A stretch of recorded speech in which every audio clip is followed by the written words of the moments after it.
একটি পরিসংখ্যানে দেখা গেল 60% লোক বাংলা, 50% ইংরেজি,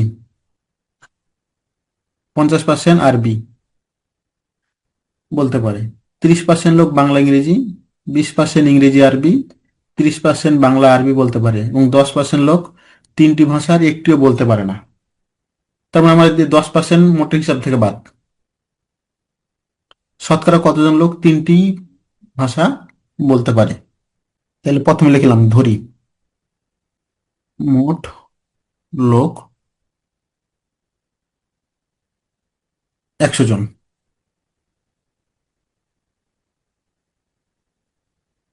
100 জন অতএব মানে NU টোটাল হচ্ছে আমার 100।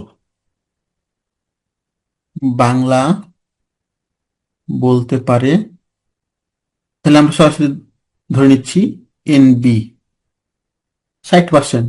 তার মানে NB সংখ্যাটা হচ্ছে 60। তারপর হচ্ছে ইংরেজি বলতে পারে, ইংরেজি বলতে পারে NE 50। তারপর হচ্ছে আরবি বলতে পারে, আরবি বলতে পারে আরবিতে এ দিলাম, এটা হচ্ছে 50।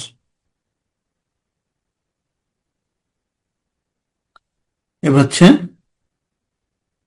অতএব, আর এগুলো লিখবো না। 30% বাংলা ইংরেজি, 30% বাংলা এবং ইংরেজি, এটা হচ্ছে 30।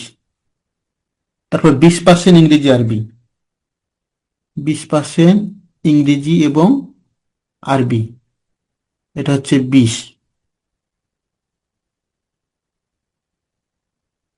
তারপর আছে 30% বাংলা আরবি, 30% বাংলা এবং আরবি, এটা হচ্ছে 30।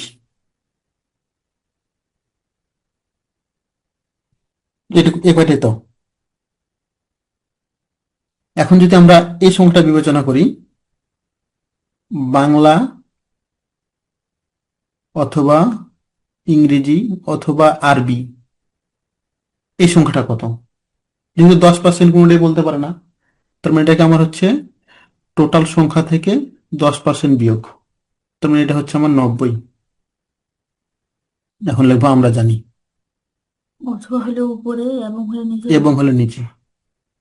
তাহলে বাংলা অথবা ইংরেজি অথবা আরবি, তিনটি ভাষার মধ্যে একটা বলতে পারে কতজন? 90 জন, যে 10% কোনোটাই পারে না। তাহলে আমরা সূত্র লিখি, NBE, সূত্র কি ছিল? NB plus NE plus NA, মানে ABC, তারপর মাইনাস হবে দুইটা দুইটা করে, BE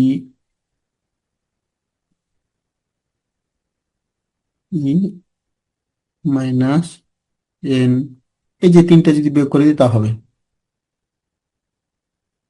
EA minus NBA plus, তিনটি ভাষায় বলতে পারে, তার মানে NBEA, এটা বের করতে বলছে। এখন মান বসাই দিই, 90 সমান এখানে হচ্ছে 60 plus 50 plus 50 minus 30 minus 20 minus 30 plus, এটা রাখি দিলাম, BEA। এখান থেকে ক্যালকুলেশন করে পেয়ে যাব, অতএব NBEA, এই সংখ্যাটা আমরা পেয়ে যাব হচ্ছে 10। শতকরা কতজন লোক? তাহলে অ্যান্সার হচ্ছে আমার অতএব 10%।